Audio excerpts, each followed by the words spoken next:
Hey everybody, it's Terry. Welcome back to the workshop. I've got a new project that I want to kick off today.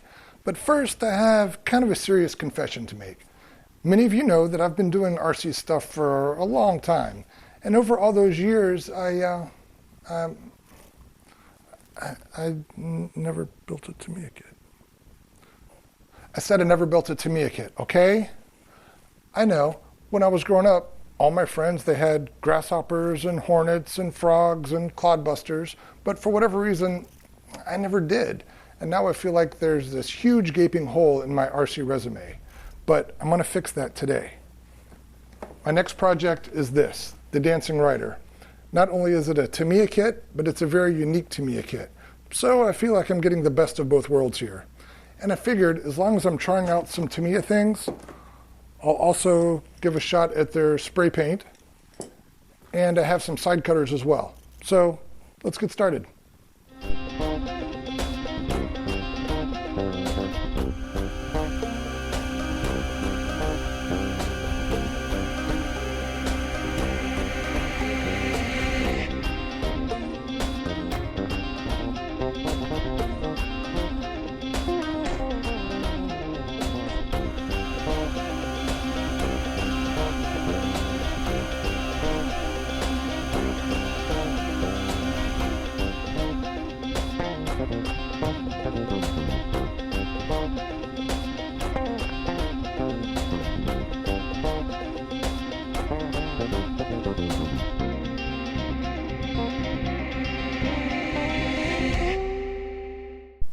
Okay, here's the finished product. Ain't it cool?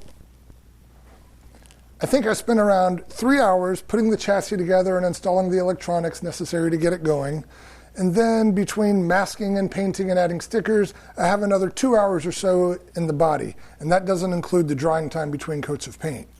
But really, don't give those times any thought, because putting this thing together is really half the fun. And now that I've assembled a Tamiya kit, I understand why they're so popular with kids. First of all, there's the manual, and this thing is awesome. Every step has a breakdown of the hardware that you'll need and also the parts you're going to use, and then there's a black and white line drawing telling you exactly what to do. Now, some of these drawings can get a little bit busy just because there's a lot of parts involved, but in those cases, if you just take a minute and study the drawing before you pick up a screwdriver, things become clear pretty quickly. And then there's the kit itself. It's made almost completely of injection molded plastic parts, and all the parts are molded very well, and better yet, they fit together well. I can't think of any instance during the build where two mating parts didn't fit together exactly like the manual said they should.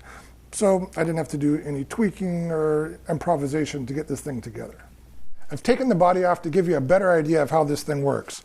While it is a tricycle, it's really designed like a motorcycle.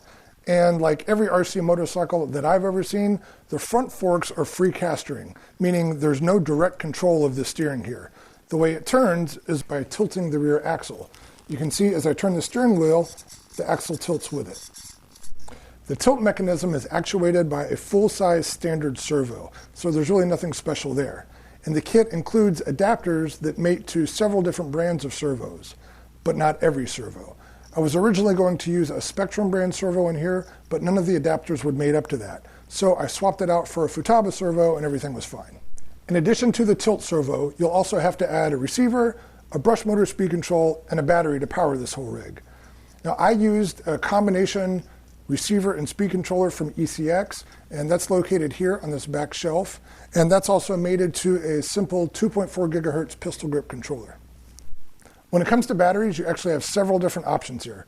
The manual shows two setups, the first of which is a 4-cell pack of AA size alkaline batteries.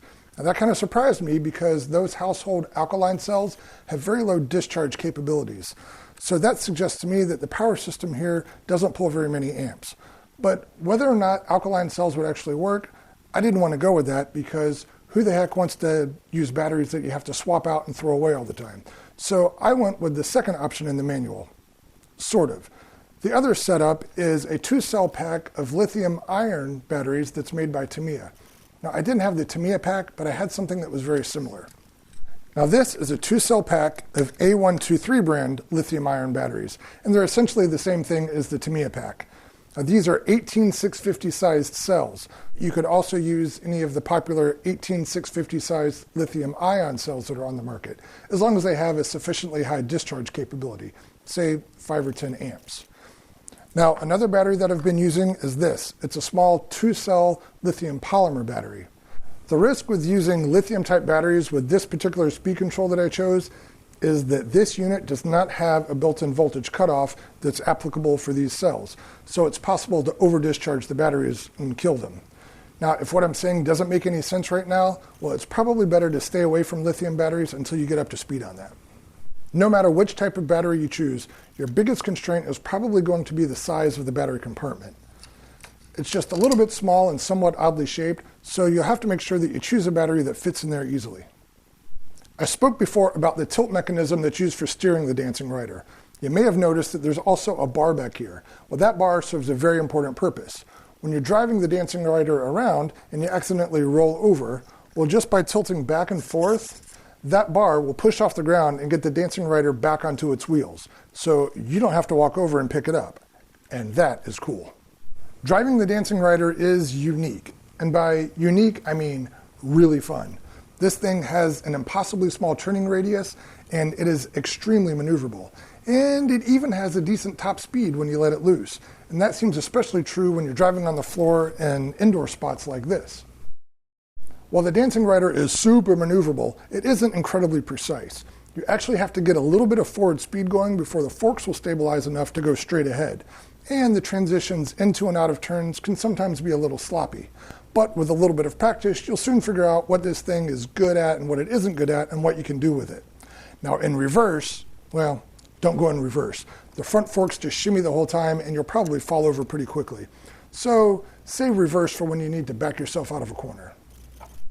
Well, I can finally say that I've built an RC car from Tamiya, and I think I made a good choice. The Dancing Rider was easy and fun to build, and it's a heck of a lot of fun to drive. Well, shoot, the way it tilts back and forth and zips around, it's even fun to watch somebody else drive it. So this thing has definitely made a good first impression on me. I would not be surprised if there were more Tamiya cars in my future. I'll leave you with a little bit more footage of the Dancing Rider doing its thing. Also, be sure to check out my written review of the Dancing Rider at tested.com. Thanks for watching.